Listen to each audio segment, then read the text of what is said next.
esse momento, porque e do valor que está recebendo vocês aqui, porque numa época onde existem tantas informações que são desinformações, né, que são fake news e outras situações, nós podemos conversar com quem são as pessoas que são guardiões, né, dessa realidade, é um privilégio. Então, a alegria de podermos estar conversando com quem realmente entrega e leva ao Rio Grande do Sul, né, estado, outros estados, a informação mais curada, mais apropriada. Então, a importância desse momento.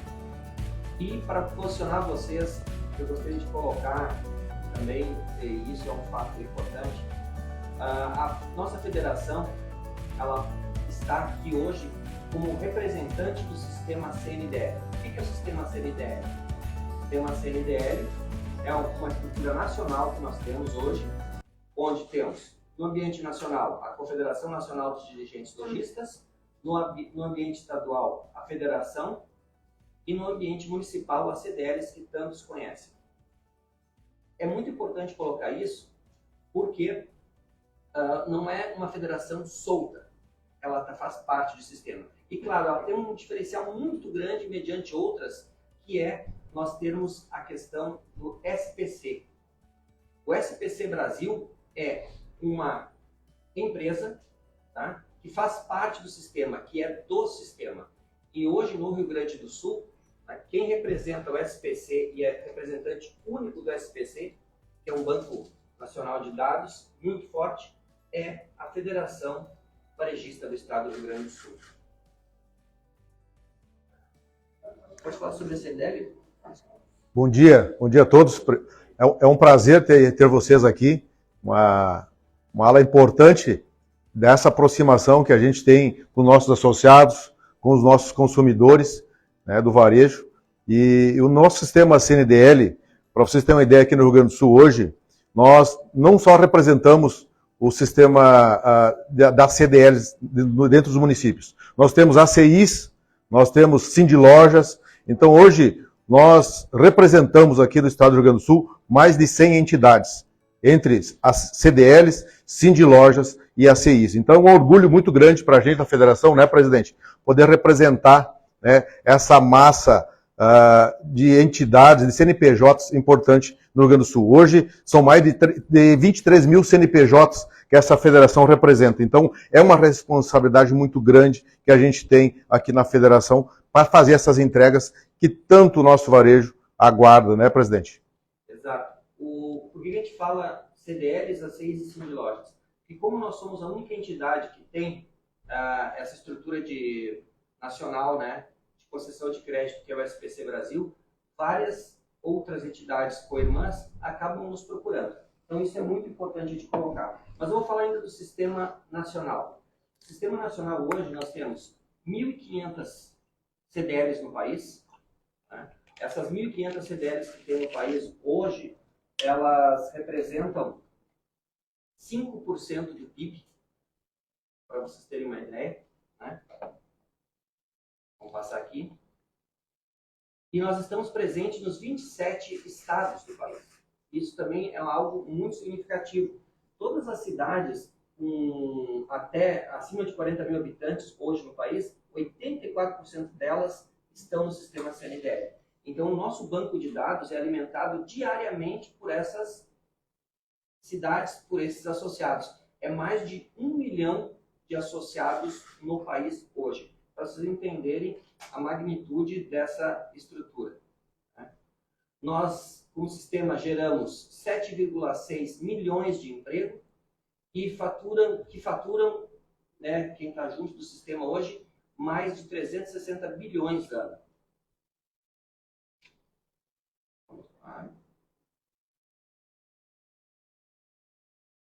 Já antecipei tudo que eu sei de cor, né? Então, assim, outras coisas muito importantes. Na nosso cadastro de dados do SPC, precisa entender o tamanho do SPC. O SPC é o maior banco de informações creditícias para a pessoa física da América Latina. São mais de 180 milhões de cadastros de pessoas físicas que estão dentro dele. E ele tem uma parceria hoje com o Serasa, uma parceria que já tem há 12 anos e vai se estender ainda mais, onde conjuntamente eles têm 85% das informações creditícias do país. Isso mostra a força da nossa representatividade e das nossas entregas. E muitas vezes eu me preocupo, né, com a qualidade dos dados. Eu vejo que para vocês vão num lugar, recebem um número, vão no outro lugar, recebem outro número. Né? Base em quê? E isso é uma das coisas importantes da nossa federação. As nossas bases vêm desse banco de dados, que são 180 milhões de pessoas que estão lá registradas. Isso é muito importante a gente entender isso aí. São mais de 50 milhões de consultas por mês que são feitas, então isso é um trabalho herculano. E aqui no Rio Grande do Sul, quem desfruta deste banco de dados são as entidades associadas à federação.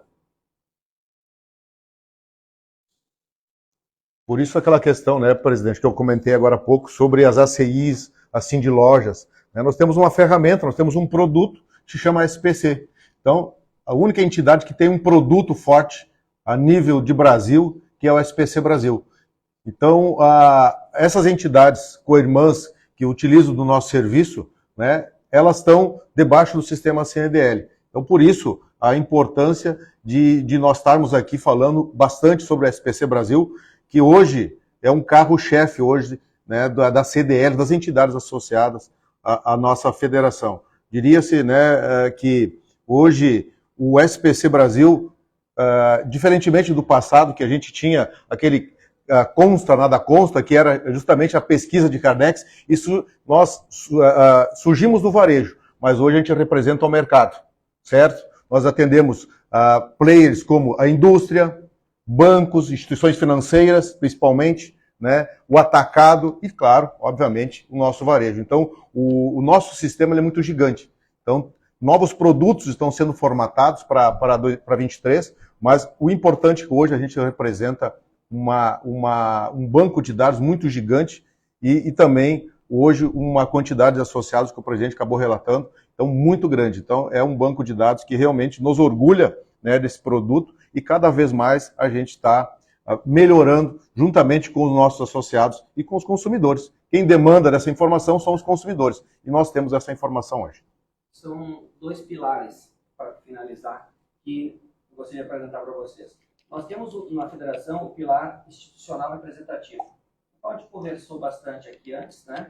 E que é o nosso pilar que está ligado ao diálogo com o poder público, mas está ligado também ao diálogo com vocês, né? Principalmente com vocês, está ligado ao diálogo com as nossas CDLs e está alimentado o tempo integral por mais de 100 cidades do Rio Grande do Sul, principalmente as mais representativas.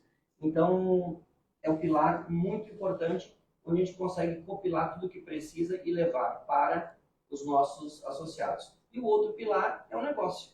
O nosso pilar, que a gente chama de negócio, são benefícios para essas entidades, onde elas são as beneficiadas. Nós só somos o ambiente condutor desse desenvolvimento para elas. E elas conseguem, a partir disso, ajudar a desenvolver o varejo, né, fundamentado sobre indicadores de gestão extremamente robustos e assertivos. E é isso o motivo de vocês estarem aqui hoje também. Né? Que eu gostaria de deixar isso bem claro. E para aprimorar ainda mais, né, o nosso sistema, hoje nós temos no nacional uma equipe muito forte de economistas que trabalha a nível de Brasil, né? E nós temos agora, aqui no Rio Grande do Sul, contratamos um economista inicialmente para fazer um trabalho aqui, porém, já firmamos parceria com a Universidade de Caxias do Sul, a UFS, para que nós possamos estar criando um Instituto de Indicadores. Já está a pleno, a nível de trabalho, e esperamos entregar os primeiros resultados para vocês no primeiro trimestre do ano que vem.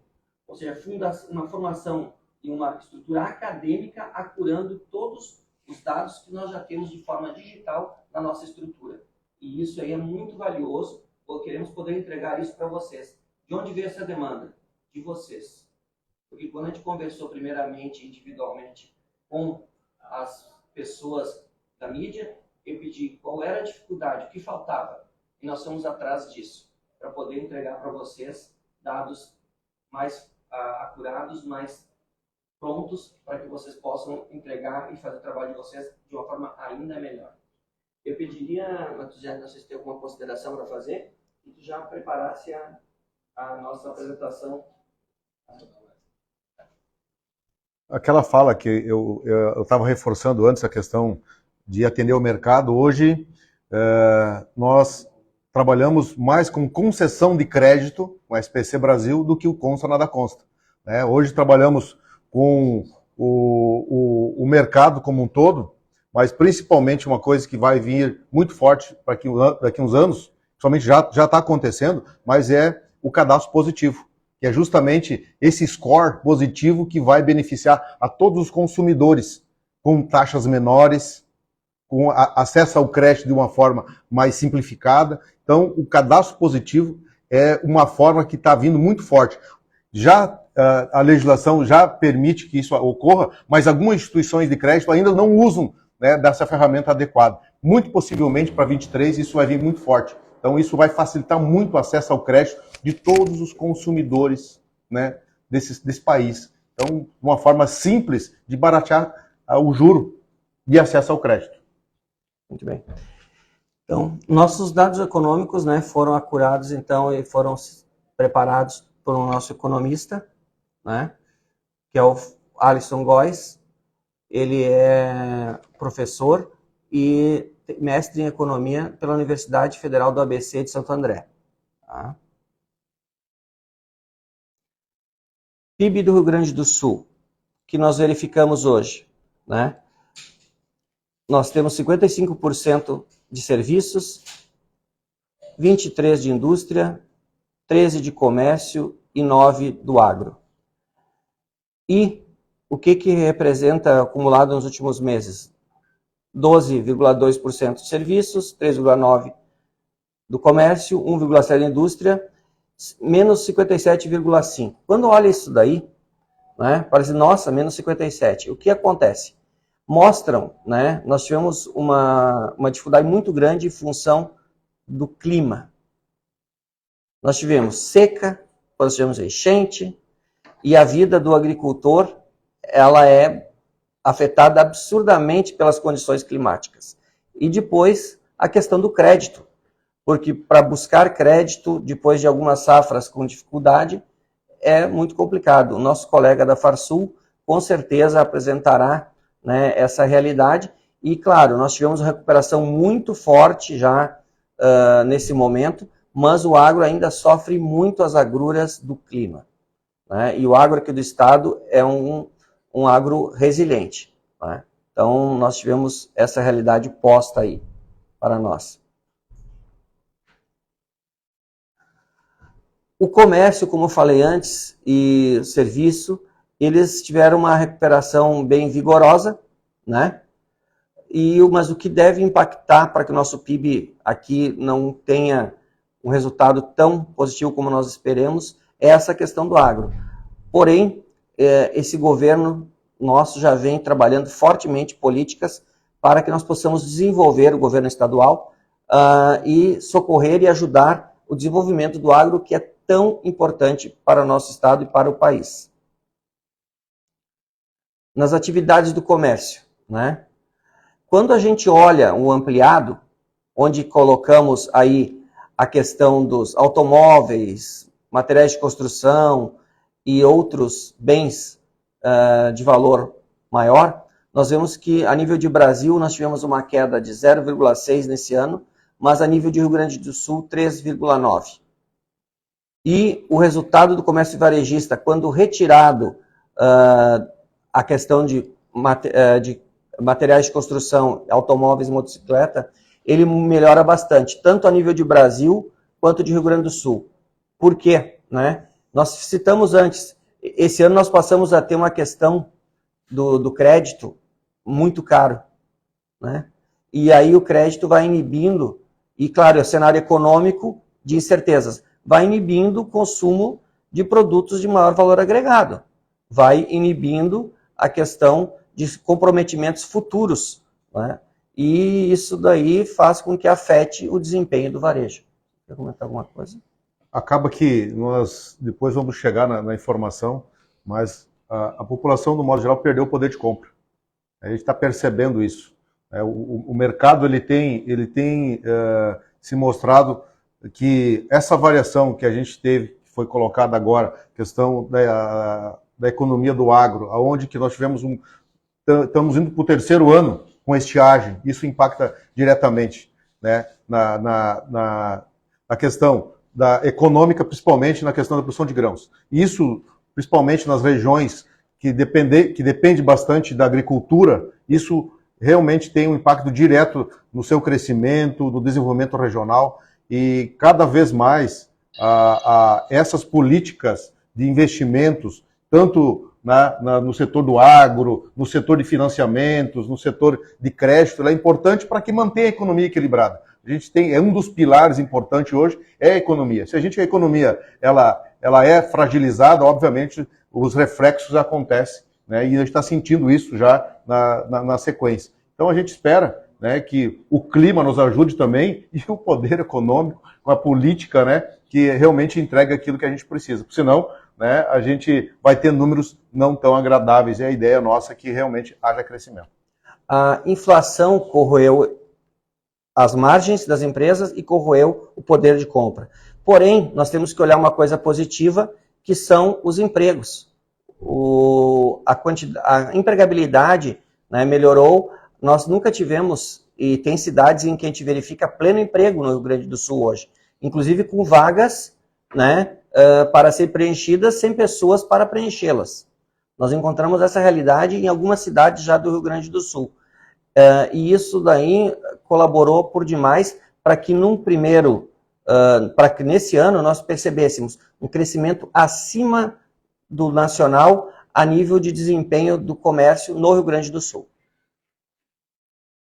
E se nós formos dividir por área, nós podemos ver aqui, ó, áreas que sofreram absurdamente durante a pandemia e logo após a pandemia, elas foram, nesse momento, privilegiadas, tiveram um ano de muito crescimento. Livros, jornais, revista, papelaria, combustíveis, né?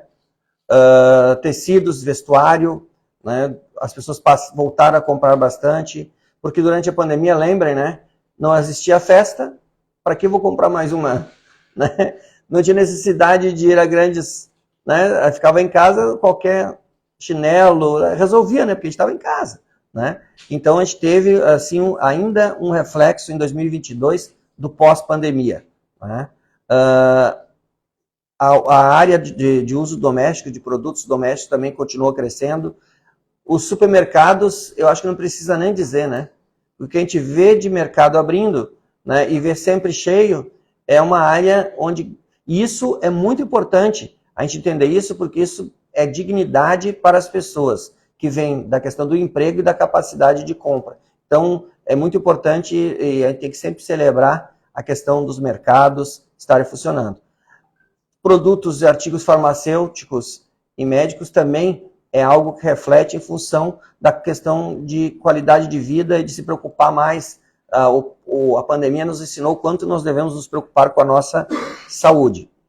E essa queda que a gente vê em veículos e motocicletas, móveis, eletrodomésticos, materiais de construção, materiais para escritório, né? Elas estão na fala anterior, que está ligada à necessidade de investimentos maiores, e materiais de escritório tem algo específico. Vocês podem notar que durante a pandemia, essa área foi extremamente privilegiada, porque se montou vários escritórios em casa, muitas vezes, ou em outros ambientes. E agora o pessoal está abastecido disso. Então, em comparação com o ano anterior, obviamente teria uma queda, né? Porque nós já tivemos uma estruturação dessa parte no ano anterior. Volumes de varejo ampliado, né? Nós tivemos um trimestre, né? O nosso terceiro trimestre desse ano, em relação ao ano anterior, né? Nós tivemos um crescimento de 4,6%. Nós tivemos ainda no primeiro trimestre desse ano, um crescimento de 5,2 bem substancial, que estava ligado à onda de ambiente positivo para investimento. Nós verificamos que a confiança no mercado, a confiança do consumidor e do empreendedor no primeiro trimestre do ano de 2022 ainda era muito alta. Ela veio caindo, né? E aí já se refletiu no segundo trimestre, e no terceiro trimestre nós tivemos um investimento alto por conta do consumo mesmo, né? Nós tivemos um ambiente onde as pessoas estavam empoderadas para consumo. Fica o ponto de interrogação do quarto trimestre em função de tudo que falamos anteriormente, que está ligado a essa situação de ambiente econômico, que vem com o novo governo, estabilidade. São situações que vão nos testar e vão fazer com que nós possamos, a partir daí, entender como será o nosso 2023. Então, o desempenho do comércio 22 dependerá muito do resultado do quarto trimestre. Coloquei isso para todos vocês, onde a gente verifica e tem a expectativa de um crescimento de 3% no último trimestre, e com isso a gente vai encerrar o ano com um avanço de 3,6%, a ser realmente comemorado. E o terceiro trimestre, o quarto, 3,6%. Né? Desculpa, perdão. Muito obrigado, Patrícia. E claro, dependemos muito desta data, que é a data mais forte do varejo no ano, que é o Natal, né? E para isso a gente fez uma pesquisa e pedimos, né, quem pretende presentear nesse Natal. 73,4% colocam que desejam presentear. E aqui ainda uma pergunta que nós estamos fazendo, continuamos fazendo pós-pandemia, que nos ensinou muito. Quem pretende se presentear no Natal? Que era uma realidade que nós não medíamos uma vez, né? Mas agora é uma nova realidade, né, que se põe e que nós devemos estar aí levando sempre em consideração. Então, 59,1% das pessoas dizem que comprarão algo para si, que era uma coisa que antes não era nem medida e nem percebida. E agora ela faz uma diferença muito grande no resultado do varejo como um todo. Essa pesquisa, depois você vai receber ela na íntegra, né? Nosso ticket médio está medido em 131,96 para compras de presentes para terceiros no Natal. Deverá movimentar 66,6 bilhões, segundo a estimativa da CNDL e do SPC Brasil. Sobre isso, você quer comentar?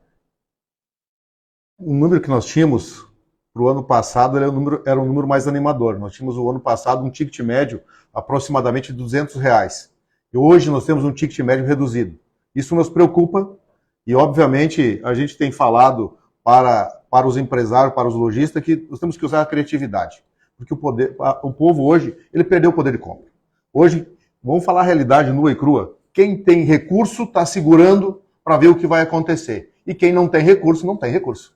Obviamente, esse é o impacto que nós temos hoje. Essa polaridade que aconteceu politicamente nos preocupa, né? E ainda está muito acirrada. Esses ânimos estão muito, muito fortes, né? Tanto para um lado quanto para o outro. Então a gente espera, e esse é o nosso desejo, que isso se amenize e que pense no bem maior, que são a geração de emprego e renda. É isso que a gente precisa, que o país consiga crescer cada vez mais, né? Então o ticket médio reduziu. É preocupante? Sim, é preocupante. Mas também é o cenário atual que nos mostra isso. A tendência é que a gente consiga, com ações criativas na ponta, onde que a gente consiga atrair os consumidores para que façam as suas compras. Obviamente, depois a gente vai falar um pouquinho também sobre um outro cenário, que é sobre a inadimplência, né? Que são dois pilares que a gente tem que sempre analisar: o poder de compra e a inadimplência. Almir? A gente estava falando, presidente, do ticket médio de R$131,96 é Brasil ou Rio Grande do Sul? Rio Grande do Sul. É Brasil. Esse é Brasil. Esse é Brasil. Tem-se uma ideia do Rio Grande do Sul? 172. 172. 172. E o volume financeiro? Esse volume financeiro a gente não apurou. Vou ser bem honesto contigo. Tá? O ticket médio a gente apurou, mas o volume não. Por isso que colocamos aqui o dado nacional, que nós tínhamos os dois. A gente representa quanto do nacional? O número que a gente representa aqui dá em torno de 17. Significaria que a gente poderia ter 17% sobre esses 66%. Exato. É isso aí, 17 sobre 66, 17%. Tá? Então, assim, ó, o que é importante colocar? O ticket médio não está ligado, desse ano, não é exatamente só a condição financeira. É a questão de as pessoas estarem segurando, né, por não estarem em confiança. Não é que eles não poderiam adquirir mais, é uma questão de precaução. E isso daí, nós, enquanto SPC, consideramos positivo, porque uma coisa é a capacidade de crédito e outra coisa é a capacidade de compra. E não defendemos a capacidade de compra, porque a inadimplência não é bom para ninguém. Então, a nossa perspectiva é que nesse ano também, em função dessa consciência maior para a compra, nós tenhamos uma inadimplência que não cresça para 2023. Presidente, só para considerar também que tem a inflação, né, que acaba impactando nesse valor do ticket médio. E ano passado, nos R$130, comprava mais coisas do que Sim, do que desse ano. Isso quer dizer, 17% do volume de vendas? Não de vendas.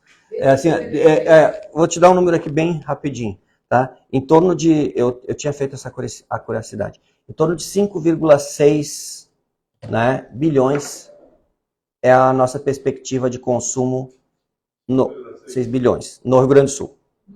Do Natal. Tá? Representa em torno de 10%, então.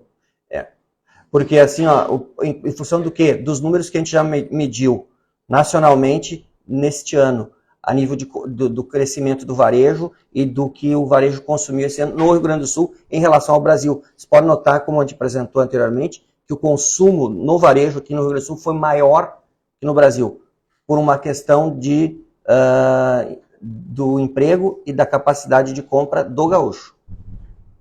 Tá?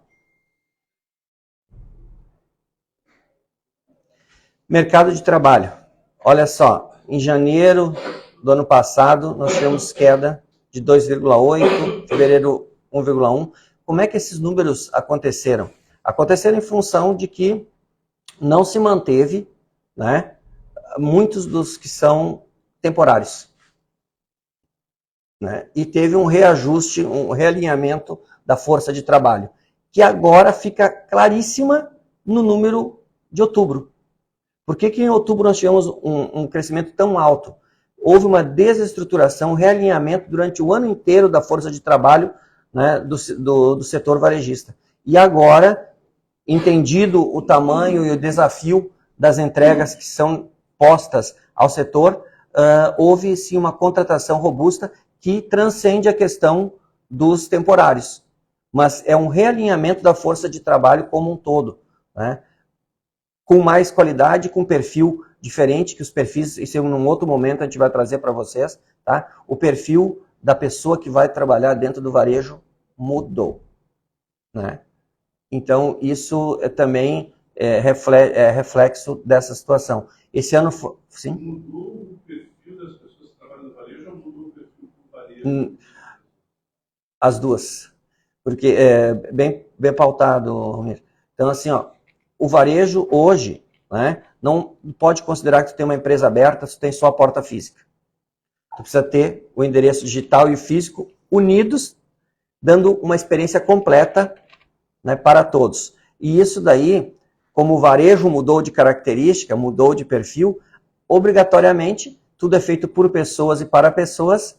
As pessoas que vão atender e vão trabalhar dentro também precisam mudar o seu mindset, o seu jeito de atuar, porque muitas vezes nossos atendentes no ambiente físico começam a venda no digital e finalizam ela no físico. Então, tu tem que ter um domínio de ferramentas, um domínio de linguagem, fotos que se enviam, são N coisas. Uma venda hoje é uma jornada muito maior do que era uma vez. E para isso as pessoas precisam também se aprimorar de novas ferramentas para poder fazer essas entregas.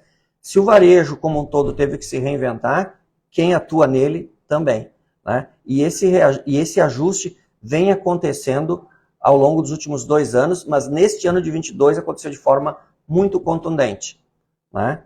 E claro, nós temos que levar em consideração, de novo, isso é uma pauta longa, né? Mas nós temos que levar em consideração todas as gerações que chegam, né? A gente fala de geração millennium, fala de X, todas essas pessoas hoje consomem, mas trabalham. E o tipo de entrega e percepção e engajamento é diferente. Então é todo um trabalho que em um momento oportuno a gente vai conversar sobre isso com vocês, entregando um material bem fundamentado. Presidente, a respeito disso, o salário médio do setor aumentou em 2022, ou se não teve? Principalmente traçando o cenário que viveu o comércio em 2022. Talvez haja uma carência de mão de obra pelo salário não ser adequado para o interesse do candidato, ou não, esse rendimento médio do trabalhador se manterem na comparação, por exemplo, como toda a economia cresceu, o salário aumentou, tá? E ele teve, além do reajuste acima, muitas vezes, pode notar que esse ano a gente não viu falar ninguém reclamação de dissídio, né? Os dissídios foram todos muito tranquilos, porque havia, de ambas as partes, né, a necessidade de se elevar, de trazer a patamares que fossem viáveis para o mercado, né, porque aquele que recebe também consome, né? E o que a gente está vendo acontecer é esse equilíbrio. Então, a falta de mão de obra está ligada principalmente a um quesito chamado formação, né? Numa era de informação, a formação ainda é um desafio. Numa era de informação, como é o caso de vocês conhecem muito bem o que eu vou dizer, conhecimento, domínio, né, de algo realmente fundamentado, é um desafio. E esse desafio está muito claro para nós, como federação, e o que a gente está entregando para vocês, e o que a gente vem como missão entregar, é algo baseado em conhecimento, não basicamente em informação. É a soma dos dois. Busca informação, mas bate com a ponta. E é por isso que a gente dá muito valor para o nosso sistema, que tem mais de 1 milhão de CNPJs. Por quê? A gente fez essa pesquisa, eu liguei para várias pessoas, lideranças de várias cidades do Rio Grande do Sul. Bate. Não é só o número que bate. O que eu estou comentando com vocês como desdobramento do número, bate com o que lá na ponta o pessoal está comentando e sentindo. Então não é uma opinião individualizada, mas sim uma entrega da realidade de muita gente. Tá? Então essa questão do valor subiu e a dificuldade está justamente nas habilidades. Abilities é o segredo do sucesso para quem entra no mercado e a dificuldade que nós temos hoje para empregar com qualidade e entregar com qualidade. Desenvolver as habilidades das pessoas para esse novo varejo, né? Para esse novo cenário que é posto pelo mundo para todos. Tá? 2023. É a perspectiva que você vai estar nesse ano. Isso. No aumento real do salário mínimo, por exemplo, já está claro que o governo deve seguir, já é uma questão de campanha. Como é que isso deve impactar quanto é uma questão que é sustentável, porque sempre impacta nas demais, né, pisos, categorias e tal, também. Se eu quiser começar e depois... Não, tranquilo, já comentamos sobre isso. A questão do salário mínimo para nós é uma benção, né? Porque quando sobe o salário mínimo, sobe o poder de compra das pessoas. A gente tem que entender como uma roda. Nós estamos todos no mesmo ambiente. Nós não temos como imaginar isso um problema, né? Pelo contrário, né? Tanto que é visto no varejo que muitas vezes, por iniciativa individual do empreendedor no varejo, ele acaba pagando acima do teto previsto por lei. Até por uma necessidade levantada pelo colega, né? Então, isso é uma realidade que está posta já em vários ambientes. Várias empresas relatam isso. Se eu fizer só o mínimo, eu não tenho alguém para trabalhar, né? Então, isso aí não é uma coisa que impacta positivamente porque é mais dinheiro que vai girar no mercado, né? Nossas projeções, né? Isso daqui é uma projeção feita no dia da do dia das pesquisas, mas vocês estão acostumados com isso.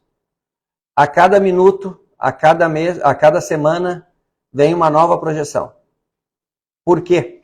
Né? Porque alguns cenários econômicos é um cenário muito ágil, né? E uma notícia impacta, uma realidade impacta, uma lei impacta. E, então, essa perspectiva que nós temos aqui, né, é uma perspectiva medida e é uma foto de um dia, que nem eu digo. Naquele dia, né, as pesquisas apontavam isso. Né? Porém, a presença e as atitudes que nós deveremos de ter, econômicas e políticas, determinarão absurdamente esse número. Exemplo, se nós tivermos uma PEC que fura o teto de gastos, né, o que vai acontecer? Nós vamos ter algo que para o mercado financeiro é extremamente disgusting, né, desgostoso. E aí isso aí muda o humor do mercado e isso impacta no nosso resultado, nos investimentos. Se nós tivermos taxas de juros maiores, tem uma situação, menores outra. Então, neste momento, nós temos essas realidades, esses números, porém, é um momento de muita incerteza em função dessa transição que está acontecendo.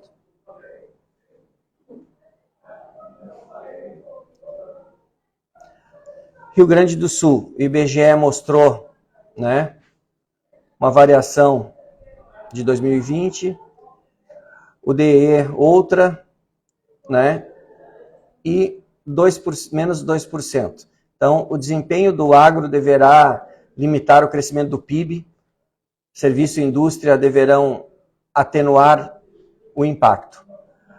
Para 2023, nós temos uma previsão praticamente de estagnação nos números, imaginando que nós, não tendo nenhum tipo de problema climático, tenhamos um avanço do agro. E isso aí possibilitará um 2023, como eu diria, meio que de lado.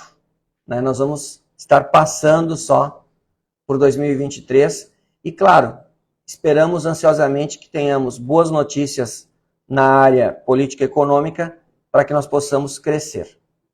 E o que é essas boas notícias? Como é que vocês entendem isso? Por exemplo, se nós tivermos a possibilidade de ter uma inflação menor, né, e com isso poder baixar as taxas de juros, a capacidade de buscar crédito e de desenvolver novos empreendimentos, ela aumenta. E isso daí traz mais empregos, isso daí traz dinheiro girando na economia e tu cresce. É simples assim, é uma receita de bolo praticamente. Porém, nós temos uma realidade de um governo hoje mais liberal e nós vamos ter uma volta de uma estrutura pública talvez mais robusta. Novos ministérios e tudo isso demanda gasto no ambiente público. O gasto no ambiente público, normalmente, ele costuma travar um pouco a economia. Até que se chegue num ponto de equilíbrio na economia e ela assimile esse novo modelo. Então, o que nós estamos esperando é que nós tenhamos uma transição suave de modelo e, a partir disso, a gente tenha um cenário mais positivo. Se nós tivermos uma transição um pouco mais abrupta, né, fatalmente nós teremos recuo de investimentos, nós teremos menos emprego. Então, a tendência do emprego, inclusive, é de estagnar, né? Rio Grande do Sul. 2023? Desculpa. Não, tranquilo. O setor ali. Ah, tá. Desculpa. Rio Grande do Sul. Tá. Vamos lá. Acho que a nível de serviços é comércio e serviços. O PIB sempre é junto, comércio e serviços. eles até desagregam. Isso. Você tinha me pedido. Mas vamos de novo, né? Regime fiscal que estabilize, né? Caminhamentos de reformas estruturais que avancem, ciclo de redução de Selic, cenário externo benigno previsto. Isso é uma coisa que a gente não colocou, né? Tu vê, a gente falou antes do slide. Mas isso é outra coisa que impacta bastante, tá? Hoje, como nós vendemos muito, o nosso comércio internacional é muito forte, né? Nós temos uma necessidade de que o exterior, né, vá bem. Porque as políticas lá de fora hoje impactam absurdamente, por exemplo, no agro. E o agro regula a balança, né?